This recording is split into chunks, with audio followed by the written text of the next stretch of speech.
Any health-related information on the following show provides general information only. Content presented on any show, by any host, or by any guest should not be substituted for a doctor's advice.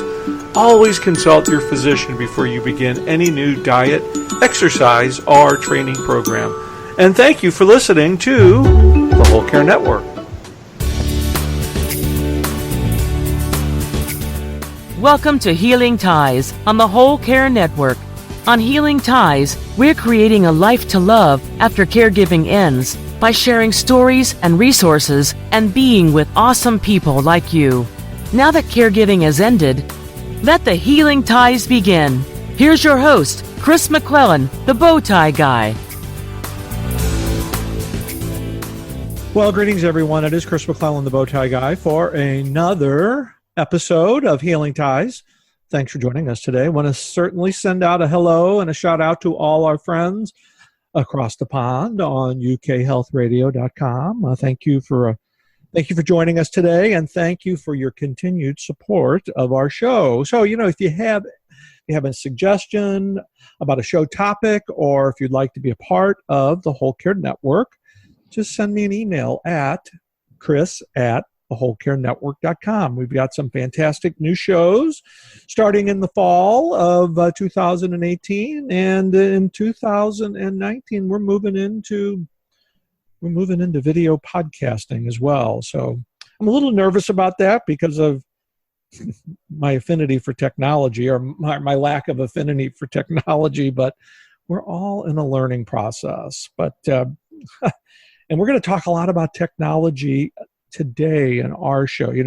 Technology is, we all have our own different levels of technology expertise, but technology is really playing a terrific role in how we're caring for our loved ones. And my guest today, Jerry Wilmink, is from CarePredict. And Jerry and I met each other last week at the Florida Council on Aging Conference in Tampa Bay, and we immediately connected. So Jerry, it's great to have you on the show today. Thanks for joining me. Thank you, Chris. Really, really a pleasure. So let's just kind of get right into it. We just kind of bumped into each other last week at the conference. We just immediately connected. But first of all, before we get into that, let's tell our listeners about your background, and we'll get into CarePredict and all the great things that you're doing. You bet. So I was actually born and raised in Cleveland, Ohio. Huge Cleveland Cavaliers fan, and studied biomedical engineering in Nashville, Tennessee, and ended up, didn't know what I wanted to do after undergrad, and decided to stay and do a PhD in optical sensing in biomedical engineering at Vanderbilt as well. Went on to the Department of Defense and actually was running a research laboratory, developing medical devices and testing them for skin burn diagnosis.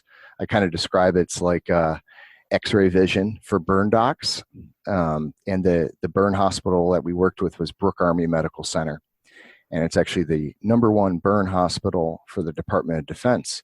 So when our troops would be injured in the battlefield, they would get flown into Germany and then flown to Brooke Army Medical Center. And so this tool that we developed would allow them to assess the depth of skin burn injury and then how to treat it. And typically they would just look at it visually and try to make a guess. So this would actually tell them, almost using an ultrasound-based technique to look at a skin burn. Then, I was running that for a while. And then in 2010, that's when I really got into senior care. And it was my grandfather, Dominic, was suffering from Lewy body dementia. Oh, goodness. Yeah. And it was, it's kind of shows signs of both Alzheimer's and in also Parkinson's. And he fell in his home in October of 2010 and broke his hip, and he passed away the day after Christmas that year. Wow. And he was in great shape, big Sicilian guy, and one fall, and within a few months he had passed away. After that happened, that's when I started getting my team together to start looking at this problem in more detail. And that led to my first technology company. And we recently sold the intellectual property of that company to CarePredict. And CarePredict, I met the founder and CEO, who is a serial entrepreneur. His name is Satish Mova. Amazing, one of the sharpest individuals and empathetic individuals I've ever met. He started his career at IBM and has ran several health technology companies.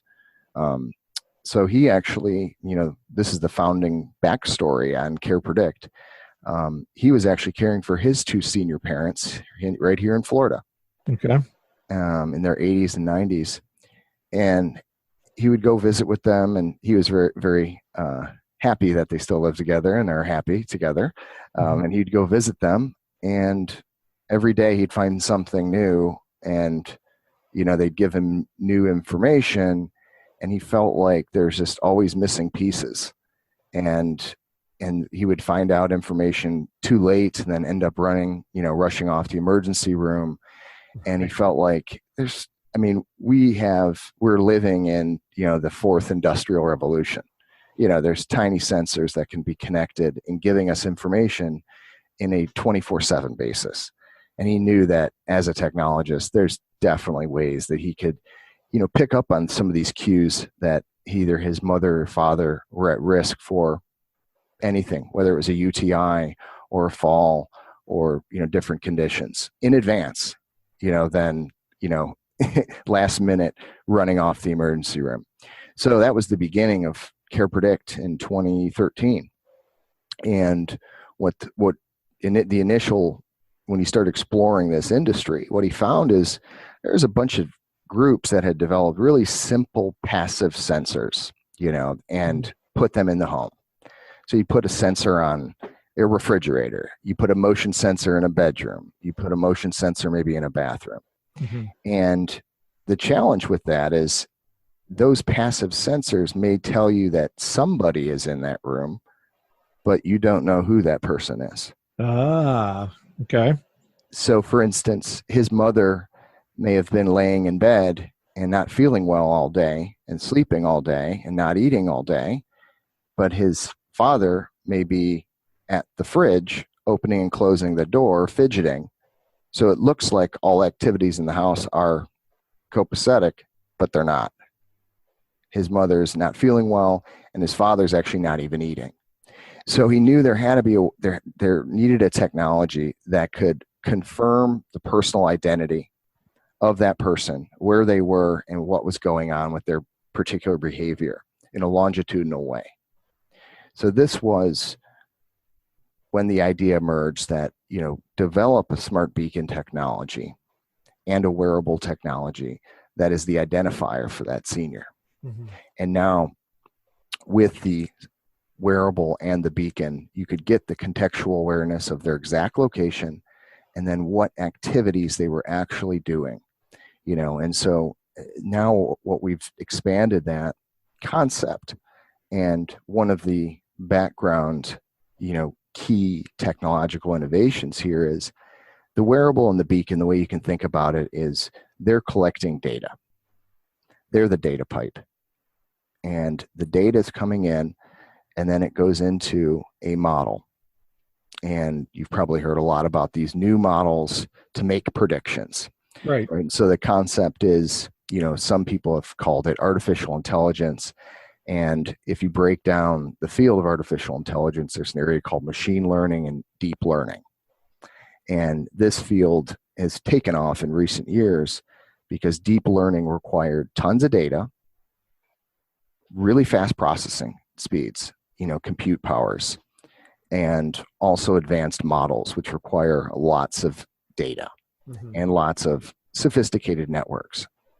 So over the past few years, excitingly, and you've probably seen it in the news, new deep learning models by either Google or IBM, beating somebody and beating the best chess player in the world. Right. Right. So now those are being applied to health. And so what we're doing is taking this data and feeding it into a deep learning model to make predictions on things that a normal personal observer, even the best caregiver, in the world would probably miss. So say for instance, over a period of 2 to 3 weeks, someone's tip on average, they eat an hour and 45 minutes a day. Mm-hmm. Then all of a sudden they start eating an hour a day or an hour and 20 minutes a day. Doesn't seem like that big a difference. And a normal, even the most astute caregiver may not even notice the decrease. Yeah, you just wouldn't. When you're in the middle of caregiving, you're just not going to notice that. Exactly. So that machine's augmenting that personal caregiver now to provide that kind of superhuman care, and kind of fill in those holes, and where in the areas that the machine can give you information that a human would have a lot of difficulty in filling in the gaps. So we have since then expanded. We are now installed this product in independent living, assisted living, and memory care communities. And I kind of call it the all-in-one product. So the senior gets a wearable and the staff in the community gets a wearable. So there's this sense of belongingness that everybody has a wearable in the community. And this allows us to track the location of the senior. So say if a medication cart is coming around and you need to get your medication at 11 o'clock every morning right before lunch, now they can identify exactly where, Bob is during that day and make sure that they get the medicine to him in a prompt fashion, because we have the real-time location tracking, right? Wow. Yep. That is awesome. And then it works two ways too. So now if Bob is maybe he's watching TV and he hits the button on our wearable and he can call for help via concierge services, right? Mm-hmm. Or you can just say, I want to change the channel. Can somebody come in here and help me change the channel? So it works as a, communication device, almost like a walkie-talkie, and to, basically alert to the staff when they need help. The staff can also use it if they're, say, doing a transfer and they need some help. They can hit the button as well and call another staff member for backup help. And within seconds, then, they can get backup help. So I kind of call the, it's air traffic control for senior care. I love that analogy. The air traffic control for senior care. That is a perfect analogy. That is so that's the system. I tell you what, it's I'm very humbled to be on this team. This product now we're taking internationally, into Japan, in Canada already, and soon we'll be in Mexico, Brazil, UK, Argentina, and Chile. So it's in all those languages, and now we've had so much interest in CarePredict and providing this predictive care for better senior care that consumers have been reaching out to us. Sure, I can understand. Yep. And 90% of seniors, they want to live in their own home, and that was actually the wishes of my grandfather as well. Yeah, that was the wishes of my partner Richard as well. He wanted to age in place and live at home until it was safe for both of us. Exactly. Yep. And so we're, in order to provide that continuum of care for everybody, for the seniors that are living in place or aging in place, all the way through memory care. We want to be able to, provide these tools to everybody. So now we're beginning to do a few pilots and installations in seniors' homes in this area, the Fort Lauderdale area, and also on the West Coast. And this is brand new news, and we're very excited to do this, where we're actually installing these tiny beacons inside the senior's home, and the caregiver can see on an app exactly what's going on and if there's any alerts or things that they need to watch regarding that senior's health. And this includes little things like subtle or abrupt changes in nutritional patterns and eating patterns, right? Because our wearable is actually picking up the exact duration that the senior is eating. And it does that by knowing first, they're in the dining room. And then second, the wearable's picking up the subtle motions of their dominant hand, and it knows that signature pattern that they are actually eating. Yeah, this is revolutionary. Vital information, and this might surprise you as I'm listening to you describe this wonderful program and product that you have. But as I think back to when we first met last week, and now it just kind of solidifies. One of the reasons that I think we connect so well is that we have a shared experience in caregiving. Yeah. And you've taken from your caregiving experience, you've taken your expertise in technology to help other caregivers. Mm-hmm. And that I think that's another area where we connect, where we all have our own specialties and expertise. Technology has not come easy to me, but I'm trainable. And you're talking about a program that, as I was lucky to see a demonstration last week, that really is user-friendly for everybody. Yeah, that is really the goal. Is to make this as seamless and user-friendly as possible. And fortunately, we have a very strong technology team and customer support team and technical support team as well to help guide them, if anyone's struggling with it, to make it as easy and user-friendly as possible. That's really the key, because it's meant to be a tool to enhance caregiving. Right. And that's the ultimate goal. There's lots of fancy things going on under the hood, but that just allows us to have the power and put that power in the caregiver's hands. Just to have that tool to know. So I can only talk from my experience. I've had the pleasure of talking to thousands of caregivers throughout the country from my work, and but I know firsthand that knowledge is so important, especially when you're a working family caregiver and you're not there 24/7, and you know that you want to be there 24/7 because you think you're the only one that can take care of the person that is entrusted in your care. Mm-hmm. But having a tool like this that where you could check on a regular basis, check patterns, it just makes for a little bit more comfort. Yep. During your caregiving days. Exactly. Yeah, it provides that peace of mind. And what we found too is, a lot of seniors that, if their caregiver is working, if something happens, they will say things like, "I don't want to bother them." Right. I'm just, and so you get little pieces of information. You don't get the whole story. And some of those pieces, maybe they fell in the afternoon. Right. My grandfather, he fell once before his big fall. He fell once before that. He never told anybody. Sure. And then he did later. And he's like, "No, I fell before that." And and so this gives you that information to know definitively what's going on. That way you can provide that best care possible. Yeah, very much so. Because I think what's often lost in our conversations about caregiving is how the care receiver is perceiving the amount of work and stress and anguish that the caregiver is going through.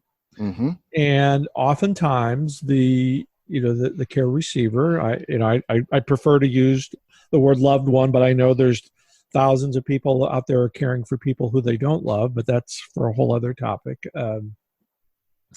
They understand that it's stressful and they don't want to add any more stress. And so they keep things to themselves that really should be open and conversation so that everybody knows really what's going on a day-to-day basis. And this tool really helps alleviate some of those concerns.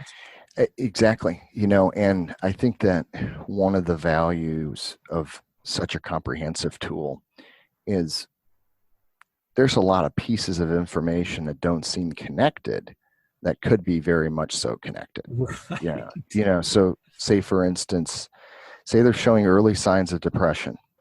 right? You Mhm. start to look at their activity patterns, and you notice they're not really leaving their bedroom like they used to. They're not Right. participating, even watching TV or doing the hobbies that they used to. Are Mhm. they just tired and need rest, or is it an early sign of something? Maybe they're eating. I know when I'm depressed, my eating goes up. Oh goodness, can we have a conversation about that? Yes.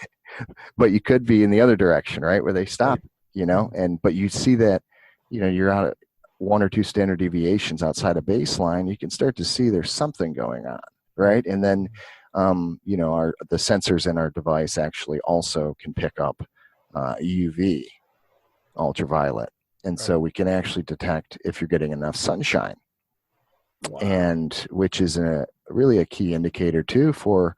I'm from Cleveland, Ohio, so seasonal affective disorder, and you're from the Midwest as well, right? Yeah, Yeah, I'm originally from St. Louis, so we both get that concept. yeah, and it's real, and so literally, I remember there's, during the winter seasons in Cleveland that without having the sun around, to boost serotonin levels via, and vitamin D, I would be down, and Yes. and so, we've seen that even with seniors, both living in senior living communities and that are participating in these pilots, that getting some exposure to sunshine is actually an important thing, and to assess their potential for depression or early signs of that. So all these different kind of pieces go into that, and we're complicated humans, and so Yes, we are. yeah, and all that gets put in there. So I mean, it's really a fantastic time because we have the connected technologies, we have the sensors, we have the data, and all of this can be going on to make technology invisible and just empowering to the caregiver.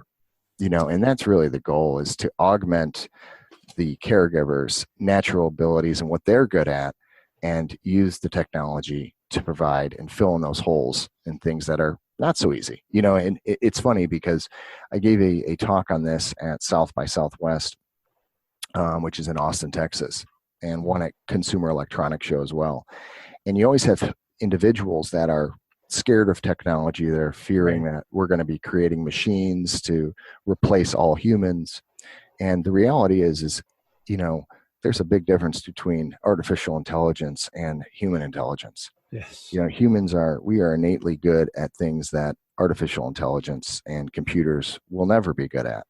Artificial intelligence and computers and machines are always going to be better than humans at processing data Mm. and quickly processing. And since the original, you think about the original calculator. I mean, it's pretty obvious that a simple programmed calculator can outperform a human on mathematics. I can attest to that 100%. But we're really good at kind of abstract decisions. So. And I think that, there was something that you just said that really hit home for me, that was so important in the day-to-day aspect of caregiving. And there's so many things that happen that are unpredictable in the middle of a caregiving day. But when you said make technology invisible, Mm-hmm. that really hit home for me, because the last thing that you don't want to have another worry on your mind. But when you can make something that is so useful and important invisible, again, that takes another worry off the caregivers. Exactly. And that's what we've done in the context of senior living communities, is we're trying to empower the staff in there, Mm-hmm. right? We're giving them an empowerment tool. Mm-hmm. This isn't, a big brother tool. This is an empowerment tool Mm-hmm. that allows them, say there's 100 seniors residents in that community. They can see maybe the top 10 to 15 that really need immediate care, and that Mm-hmm. there's things that they can do. So they put them on almost the top of Kaiser's pyramid, to keep a real focus on that group for that particular time in that particular moment. And that allows them to do what they're really good at, which is care for the seniors then, and know that this is the best use of my resources and time to provide the care now, be present to the person. Exactly. And that's Exactly. we can create all the technology, we can have all that, and that's all good. But if we don't have time to be with the person, Yep. then while the technology is important, but you got to have the time. And this is from at least my perspective, this is allowing people to have more quality time. Correct. That's exactly right. With vital information that you just normally wouldn't get on a regular basis. Exactly. And one of the real values of this tool is you may have tons of data, and data is great, but insights, actionable insights, that's what we're pulling from the data. We don't want the staff to have to be wasting time going through the data. We're serving up these insights right to them in a visually, aesthetically appealing way that allows them to know this is the insight from the data. Not worry about, how to get to it, right? And that's the key, is serving up that insight and pulling that signal, if you will, out of the noise. And it allows for better communication between the two parties. Exactly. If you know if you can see a picture what's going on with the data, and then you can associate that picture for what you're seeing with the person that you're caring for. I just have to think that the connection is going to happen. That's going to make care easier for everybody. Yeah, exactly. And and you've probably experienced this when you were providing care, for your partner, but there's things that you intuitively knew that if he wasn't feeling right or something wasn't right, you knew. Right. I knew. But, yep. But the machine, a computer, would not know. And that's where the human aspect is always going to be a key component in this. Is the human still needed? But the augmentation of the machine just allows you to kind of better provide that care.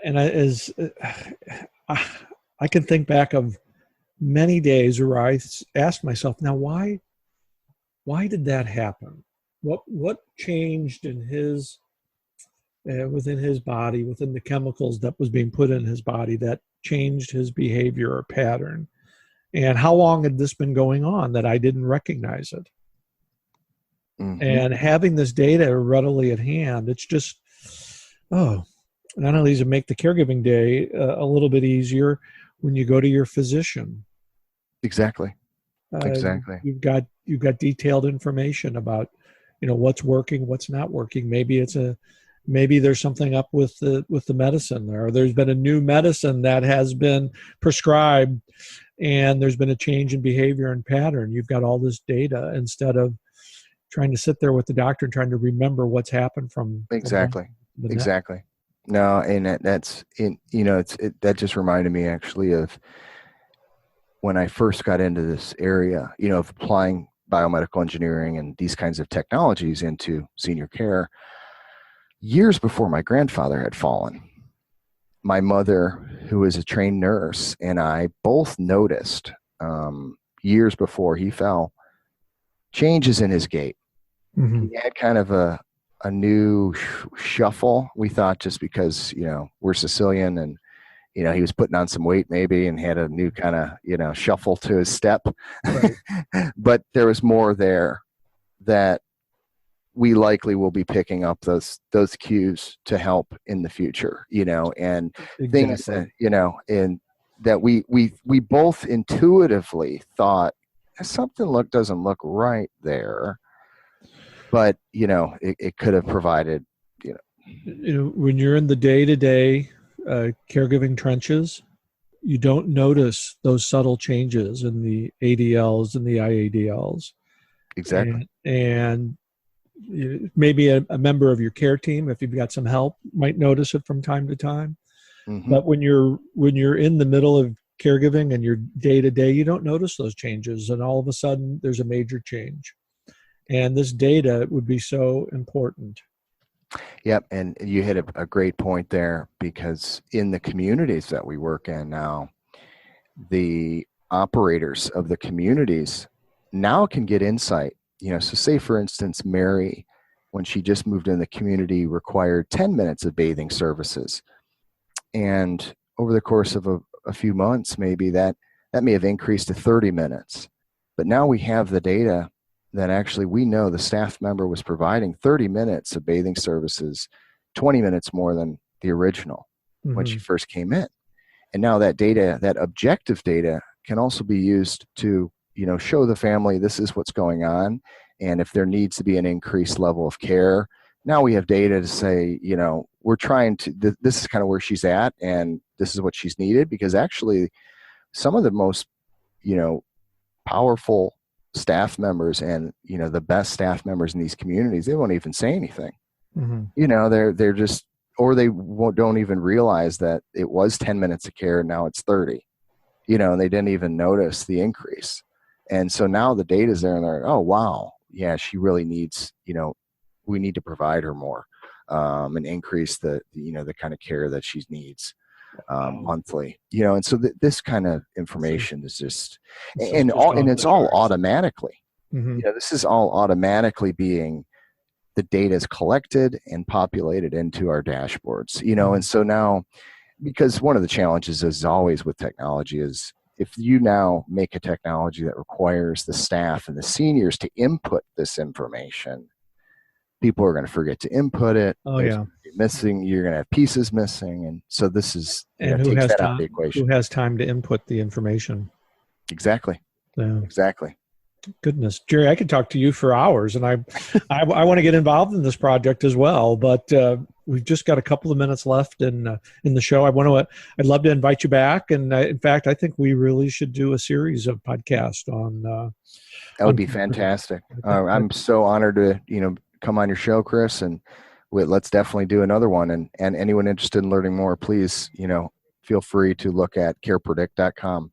Yeah, please let our listeners know how to contact you, the website information, all the details that somebody would need to know on how to find. Yeah, you bet. Yeah, CarePredict is CarePredict, carepredict.com, and I can be reached via email at jwilmink, WILMINK, at carepredict.com, CarePredict.com. Well, Jerry, it's been not only a pleasure to meet you, but to learn more about CarePredict and from your background as a caregiver and taking your expertise and helping other caregivers along the way. You are certainly someone who's creating healing ties all around us. I can't thank you enough for joining me today. I can't thank you, Chris, enough. Thank you so much. Okay, goodness. Well, I'm looking forward to our next visit with Jerry. We'll certainly let our listeners know on thewholecarenetwork.com when Jerry's next visit will be. I think it's going to be more than one visit. This is fantastic. There you go. Okay, as you know, I'm Chris McClellan, the Bow Tie Guy. I'm creating a life to love after caregiving ends through radio, writing, travel, advocacy, and being with awesome people like Jerry Wilmink. Healing Ties is a part of the Whole Care Network. Check us out online at thewholecarenetwork.com. We'll see you for another episode real soon. Bye.